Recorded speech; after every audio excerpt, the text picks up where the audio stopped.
Okay, ajmahari here to talk about something that I think is really important for people to understand, maybe just a little bit better. Borderline ghosting and hoovering, the borderline ghost and hoover cycle, which isn't the same for everybody with BPD, even untreated.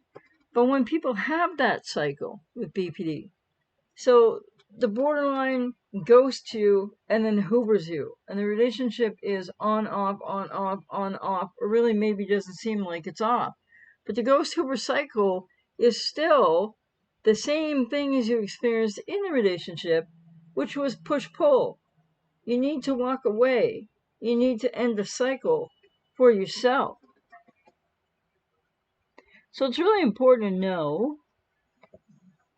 that in this cycle after an apparent breakup or a breakup that is sort of a breakup but not really a breakup, that what's really happening is it's still the borderline push-pull, which speaks to the reality that people with BPD have a disorganized attachment style and they can't and they won't attach to you. So it's really important to think about this in terms of the fact that what you're seeing when you think the relationship is over or you're worried it is, or people with codependency are experiencing their own abandonment fears, and it's like, what's going on? Because not all people with BPD are the same. They don't all have the same patterns, and they're not all untreated, and it matters.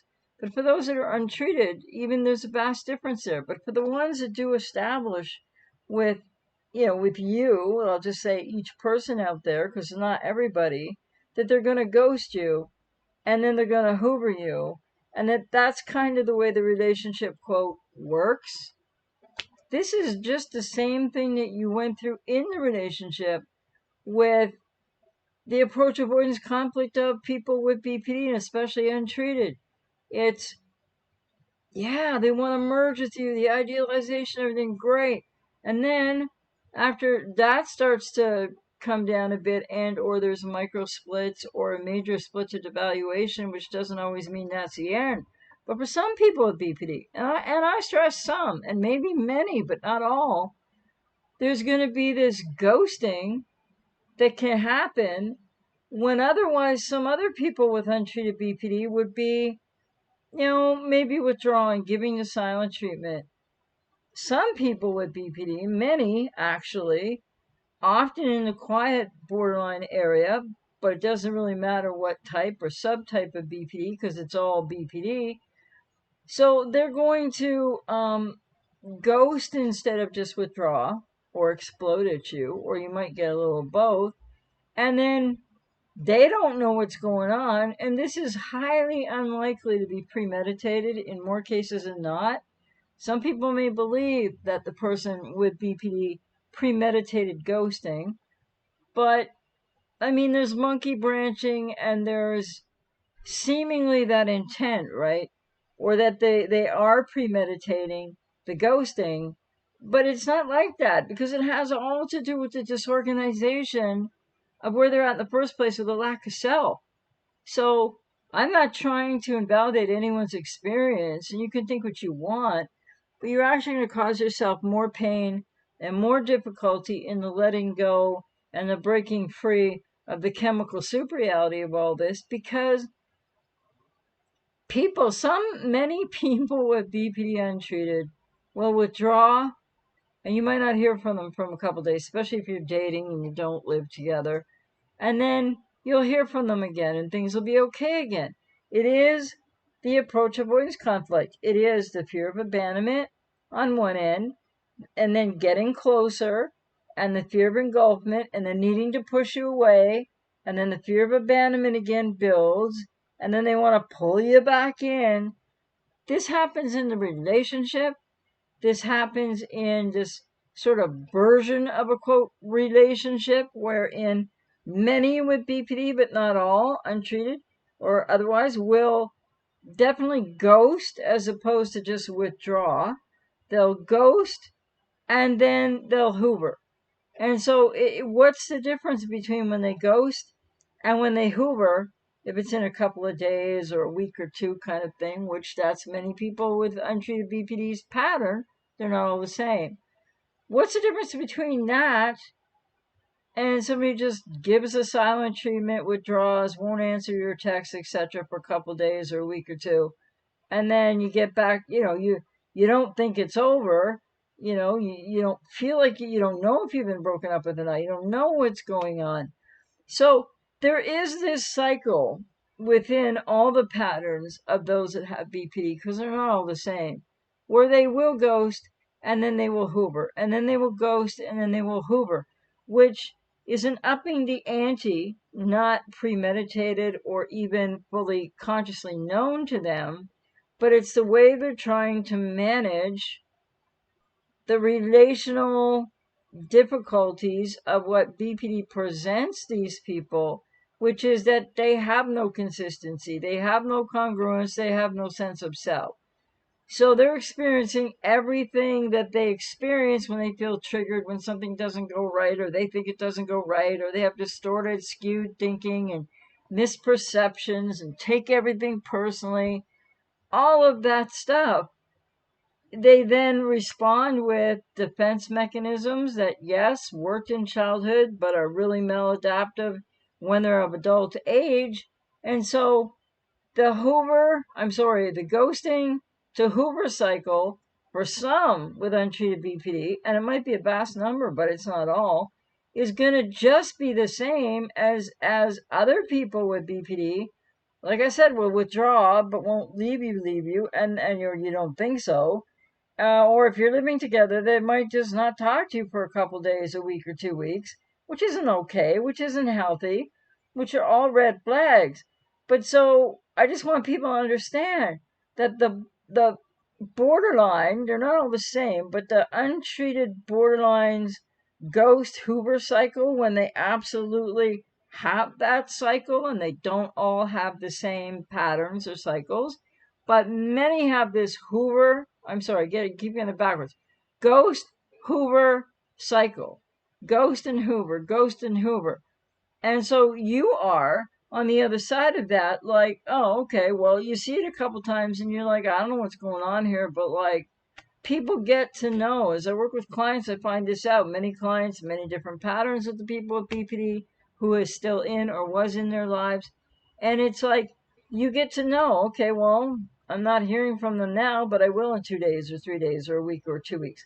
And that pattern can hold for a substantial period of time with individual untreated people with BPD with this pattern of ghost and Hoover and ghost and Hoover. So what do people do on the other side of that? They're like, okay, kind of ghosted, or I'm not sure, but just breaking contact, don't know what's going on. And then after go through it a few times, well, you accept the Hoover, and they're like, want to get together, whatever kind of Hoover. And then you get back together, or you start dating again, or whatever the relationship type is in the situation, if you're living together or not. Then you come back together again. And maybe when they ghost you, they don't exactly move out, but they just go somewhere else. They stay with a family member, or they just go to a hotel or something.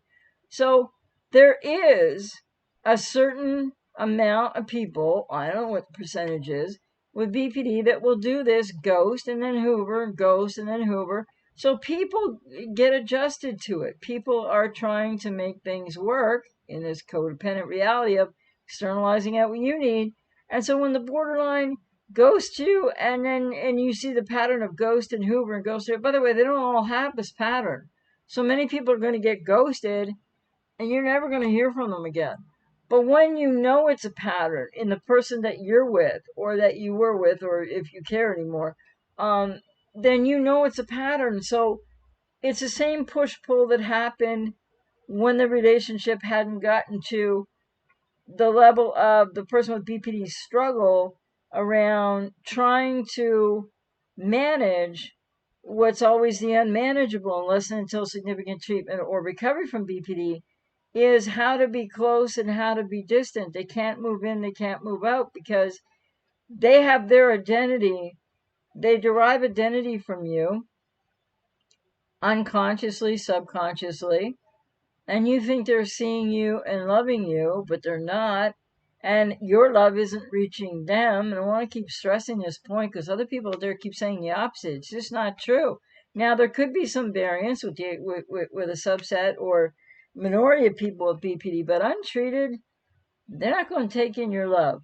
So I just wanted to make the point that the BPD ghosting Hoover cycle, when it is present in a person in your life with BPD, because they're not all going to be the same, then it's a kind of way that they're trying to manage the relationship. They're trying to manage what is for untreated people with BPD unmanageable.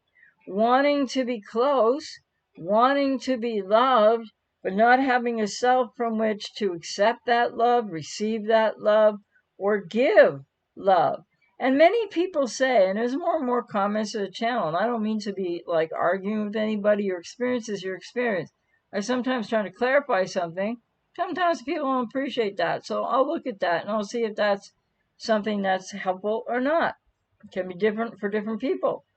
But the reality is that whatever the iterations of the pattern of the individual person with BPD that you're with or have been with, can't attribute them to everybody with BPD because there's so many different variant patterns for many of the same reasons, but the same reasons and the similarities are vastly more perceived, talked about online with people that are with an untreated borderline.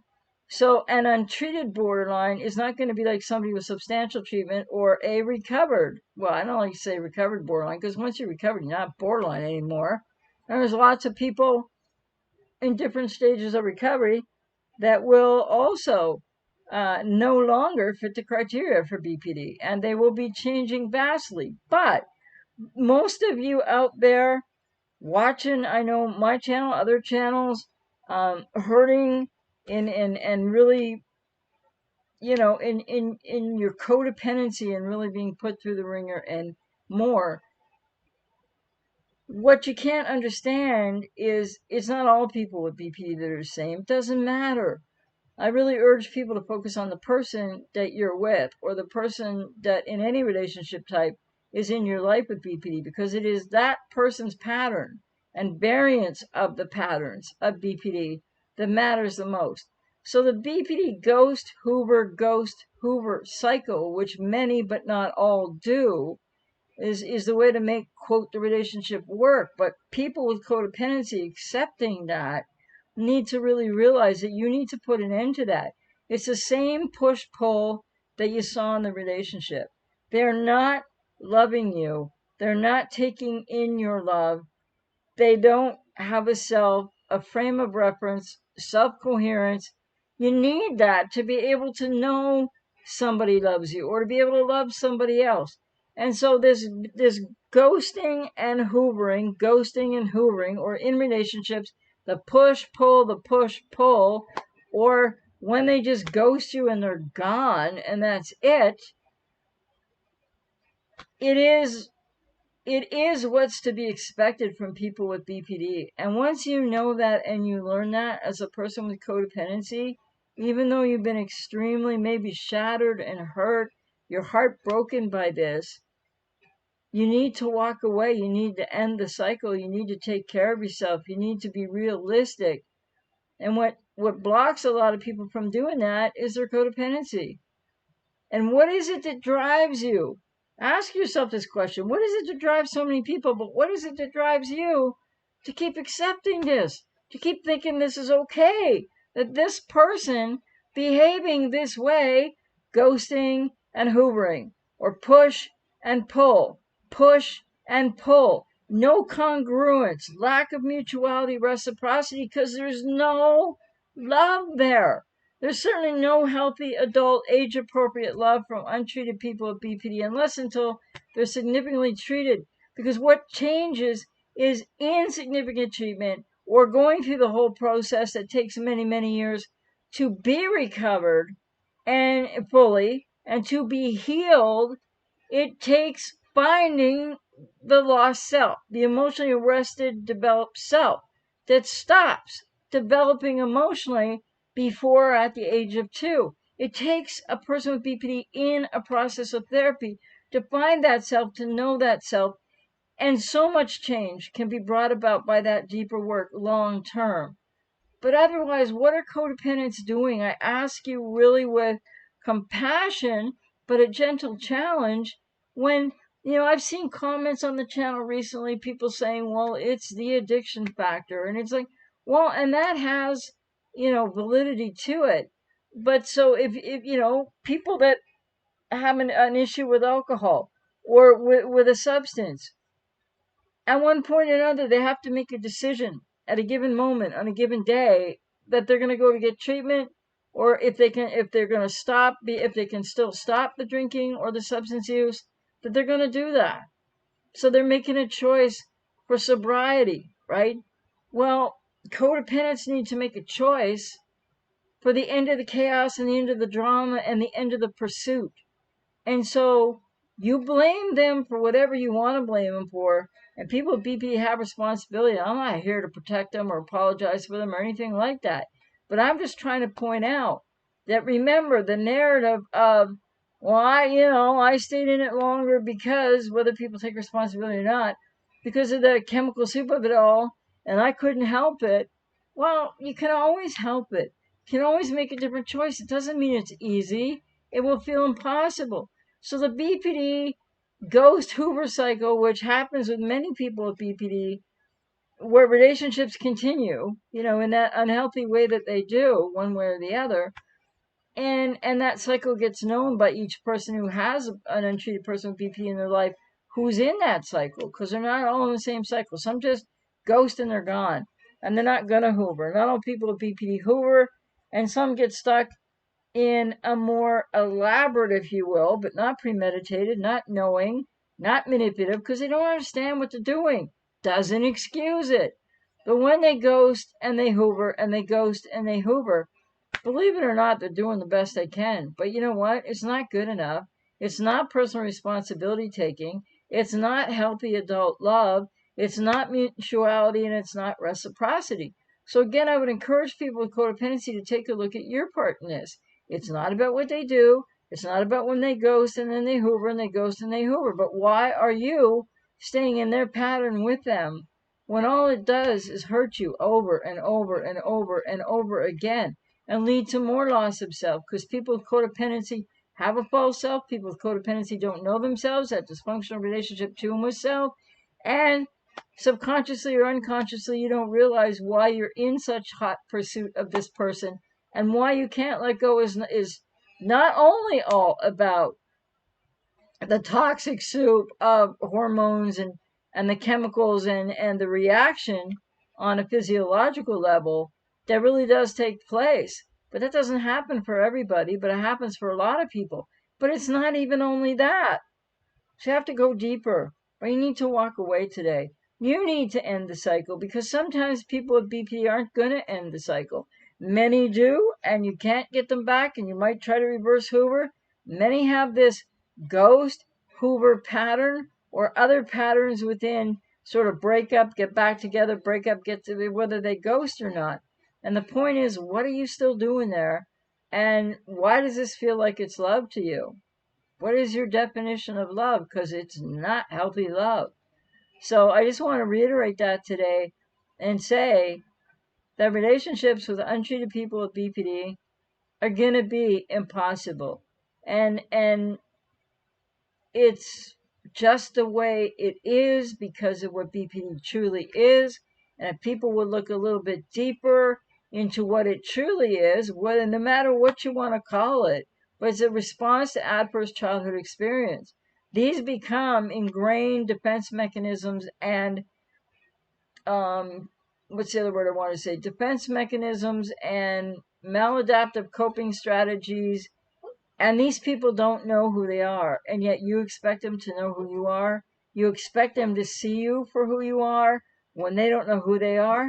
It doesn't work that way. And of course, in the beginning, nobody knows this. But as soon as you know this, then there is nothing that keeps you involved in this cycle besides false hope and codependency.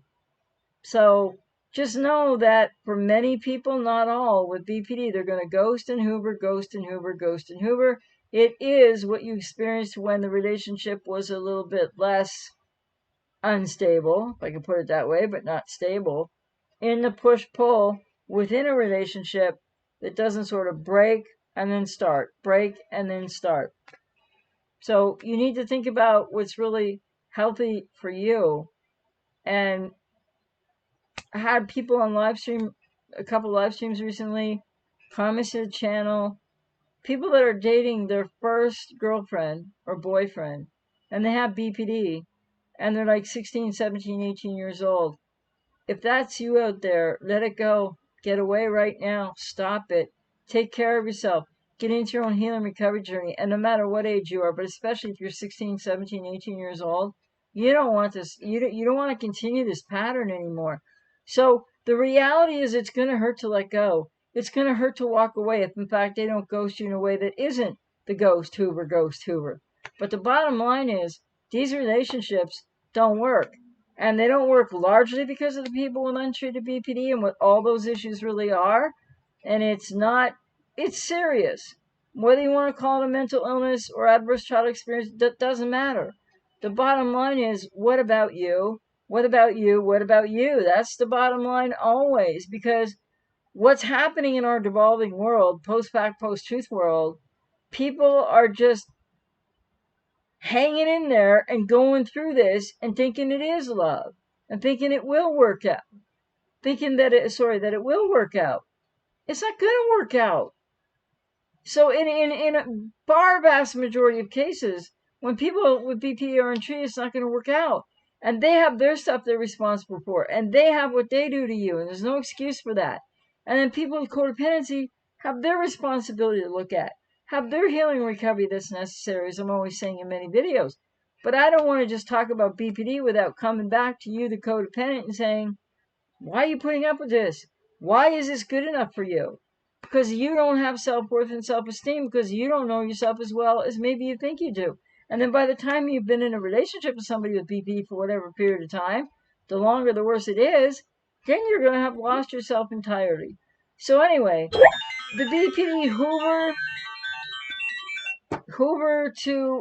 the BPD Ghost-Hoover is a reality for many, not all, and it is the push-pull. It is the get away closer. It is the I hate you, don't leave me. And remember, the I hate you, don't leave me is the truest aspect of what people with BPD are really capable of feeling, unfortunately, because of what happens to them in childhood, the negative lens, and the lack of trust.